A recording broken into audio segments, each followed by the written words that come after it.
Alright, lighting looks like crap, but we'll roll with it. Hello Internet, and welcome to day 2 of my year-end vlogs, the weird little video series that I do where I just set up my camera and talk at it for an unspecified amount of time about a random topic, doing it one a day each day until the new year. And as you can tell by my voice, I have a little bit more energy today because I actually got a decent amount of sleep. Not a great amount of sleep, but more than I got yesterday. And I'm a little bit worked up because of a particularly stressful day at work, not because of anything major happening, but because of a particularly toxic coworker who thinks that just because he's been in the industry for over 30 years, he can treat people like crap. And some of the things I encountered today made me think about this topic that I wanted to talk about. I initially wanted this to be yesterday's video, but as y'all probably saw, I did not have the spoons for it, so I'm talking about it here. One thing that I've learned, just as someone who's gone to therapy, learning to manage anger, who's also been studying martial arts for pretty much his whole life, one of the things that you learn is how to control and regulate your emotions under pressure, especially in martial arts training, because it's very easy to let your emotions fly off the handle when you're in a sparring match or when you're in anything that's really getting the blood going. But if there's one thing that I've learned is that an angry fighter is a sloppy fighter, so learning to regulate your emotions during an under pressure moment is a pretty good skill to cultivate when you're training martial arts. And that came a little bit into play today when this particularly toxic coworker was being very, very toxic to not just me, but a lot of coworkers who were working today. And it was taking every ounce of my willpower not to rise to the level of aggression that he was putting out. One thing I found myself saying to myself repeatedly is that they were not worth the assault charge. But when it comes to learning how to regulate your emotions, that entails cultivating a sense of self-awareness. And one thing that I've learned this year is that sometimes that self-awareness, as much as it can be helpful, it can be both a blessing and a curse. Now, the reason I titled this video "When the Pain Has a Name" is that usually when a lot of people are going to therapy, myself included, they're usually trying to work through some sort of unresolved trauma. That can vary from person to person. I know I certainly have a lot of smaller traumas and a lot of traumatic experiences that I've been having to process on and off. I mean, I've even made angsty art and comics about it that some of you may have seen. But naturally, when you're working with trauma that hasn't really been resolved properly, that you haven't really had the opportunity to work through, part of that comes down to identifying the traumatic moments and going through why they affected you the way that they did. And that just goes into a larger part of emotional regulation and learning how to control your emotions. But where it can be a curse is where you find yourself, even if you've been doing everything right, trying to do all the different things you've been doing to improve your mental health, when you still find yourself gravitating towards habits that you're trying to break because they are more destructive.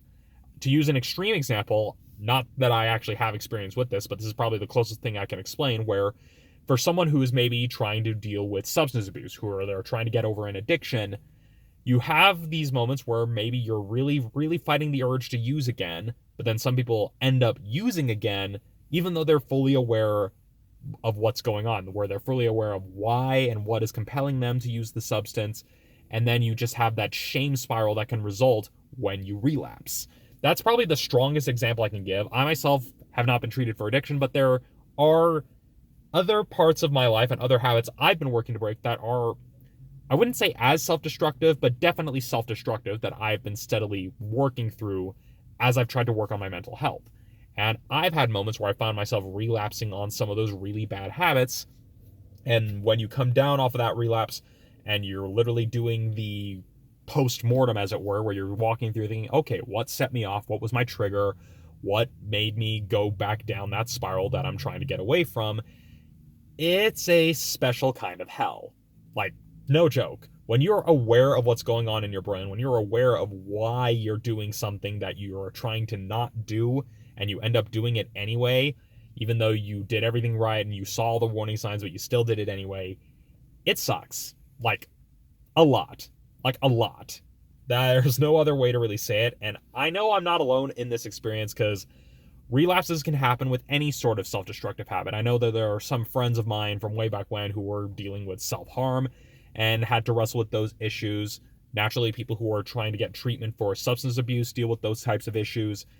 And it's one of those things where when you relapse on something like that and you're consciously aware of why, it makes you feel like crap. Like probably even more so than how you felt before you started trying to actively work on your mental health. Now, sometimes, and I guess this has probably been the hardest lesson I've had to learn this year because I find myself thinking about it a lot, is that when it comes to working through traumatic memories, traumatic experiences, things that pretty much did the psychological damage, probably the hardest lesson I've had to learn this year was that sometimes you're just not going to get the closure that you're hoping for. You're not going to get the apologies that you're hoping to hear. You're not going to get the answers to the why that has been lingering in your mind, whether it's why me or why did this happen or what could I have done differently, or even if it's just a case of why did so-and-so act in this specific way in this moment. Sometimes you're just going to have to accept that you're not going to get the answers you seek. You'll never get that apology. You'll never get that closure. And sometimes you just have to be okay with that. Again, it sucks, especially when you have a bunch of lingering unanswered questions about why a traumatic experience happened to you specifically. And for one reason or another, it could be a case where maybe the person responsible is dead, or maybe the person responsible doesn't think they did anything wrong and isn't willing to talk with you, or maybe you're someone who went no contact with a person, and as much as you want to go and ask them to try to get that closure, you know, whether you're doing it for your own mental health or for your own safety, you know that contacting them is not a good idea. Whatever your reasons might be, you just come to a point where you realize you're just never going to get that closure you're looking for. It sucks, but sometimes you just have to learn to accept that in order to move on. And that's probably been the hardest lesson I've had to learn this year as I processed some of the traumatic experiences that I've been carrying with me, especially since high school. I mean, some of you probably saw my weird little comic called Werewolf Named Pagliacci, and I thought making that comic would help me get over the experiences that that comic depicts. And while it helped somewhat to actually put into words what I was feeling and why it was frustrating, I never really felt satisfied. And it took me this year to kind of realize why. It's because I never really got the apologies that I was hoping. I never really got the acknowledgement that I was hoping for from the people that my younger self needed to hear it from. And I've just had to come and realize, well, that is what it is. Sometimes you just don't get the answers you're looking for. And that's okay. Personally, I've started to come to terms with that fact that, yeah, I don't know why certain things in my high school experience happened the way they did, and why I know why they affected me the way that they did. I may not know the why. I may not know what the logic of other people was and why they were dismissive back then, so on and so forth. But when it comes to looking at the types of stuff I've done with my life since then, I'd hesitate to say that it doesn't matter in the grand scheme of things, because in many ways, my inner child, my inner high schooler, it still very much matters. But over time, I've come to realize that it doesn't have to have as much power as I'm willing to give it. But sometimes in order to move on from something, you just have to accept the fact that you won't know all the details. You won't understand why it happened. You just have to simply say, well, it sucks that it happened. It sucks that I'll never get the closure I'm looking for. I'll never hear the apologies for it. I'll never get the acknowledgement that I'm hoping for. But life goes on. That's kind of what I wanted to say on this topic. Maybe if I was making this as like an actual video focusing on like actual like science and psychology, I probably would have more to say about it. But honestly, that is probably just one of the hardest lessons I've had to learn. It wasn't so much learned in a way that was sad or upsetting. It was just more a realization I came to over the course of this year when I looked back at the things that I've done and the things that I've accomplished this year. It made me realize, yeah, it kind of, sometimes all you can say is, wow, that sucked. And then you move on. At least I think that was the point I'm trying to make, but honestly, I don't really know how else to end this.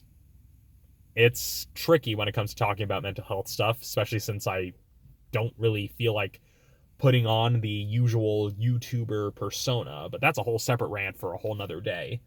So, yeah.